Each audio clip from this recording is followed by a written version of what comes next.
کار از این قسمی بود که این رو پگیر دی منداختی.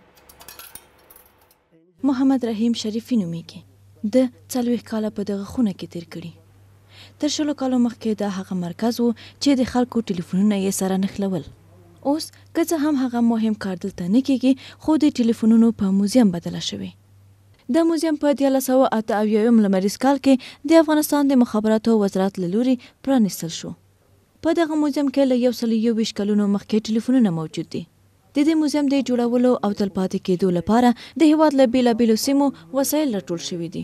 از طویلخانه، از یکسای وزرا را از کتابخانه به بسیار مشکل جمع کردیم آوردیم، پیدا کردیم. دیگه دستگاه را به بسیار مشکل از سر جای پیدا کردیم آوردیم اینجا نصب کردیم، به خاطر از اینکه یک روز یابان ماندگار باشه، مردم ببینن هر قدر که عمر زیاد شود همون قدر ارزشش بالا میره. هر کس که اینجا میاد ببینه بسیار خوش میشه. که څه هم د دغه ټلیفون د تاریخي قدامت په اړه د دې موزیم مسؤلین نه پوهیږي، خو اټکل کوي چې د امیر حبیب الله خان د واکمنۍ له دورې دی. د دې ټلیفون تخنیکي سیستم هنډلي دی او تر هنډل وهلو وروسته پرې اړیکه نیول کېده. دغه یو قدیمي ترین ټلیفون ده. زه فکر کوم چې اما د اول ټلیفونونو جملې څخه ده، نو نه پوهېږم چې قدامت به یې دغه وخت څومره یې زوړ هم ده. دا هم یو هنډلي ټلیفون ده چې هنډل یې خراب شوی ده، بس دا ډېر وختینی ده. دا ټلیفون ده چې دا مزید معلومیږي چې ډېر وختینی ده.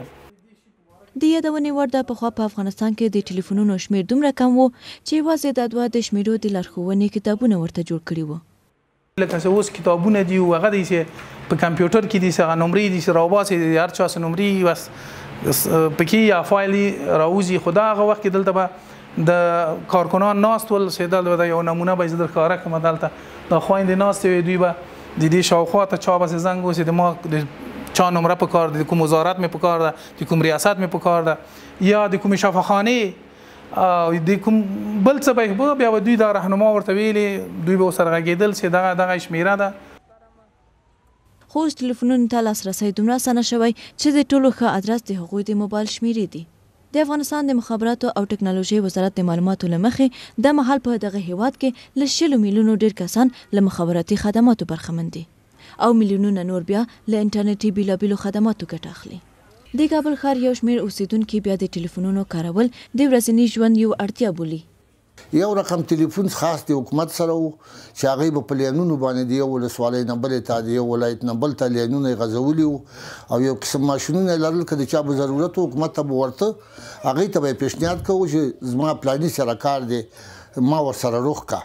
حکومت به په خپله سلسله او په خپل تخنیک باندې بیا هغه سړی مثلا د یو ولایت نه بل ته، د یو ولسوالۍ نه بلې ته، هغه به یې ورسره مخ کولو، بیا به نو هغه سړي خبرې کولې. سهولت خو ډېر موږ ته ورکړی دی چې موږ پخوا یو ځای بل ځای زموږ کار به و، موږ ځواب لېږو. اوس خپله مخامخ انټرنیټ د لارې نه ګورو یو بل سره چې زموږ ورونو او خپلوان دوستانو په جرمني کې باندې کار کوي، مخامخ ورسره ګورو. خصوصا په افغانستان کې اوس مثال له خبره زموږ په کور کې چې په کار شخص مریض شي که نه، چې هر چیز دوی د موبایل د لارې نه خبرې کوو. موږ ډېر سهولت، موږ ډېر د هغه نه خوشحال یاستو.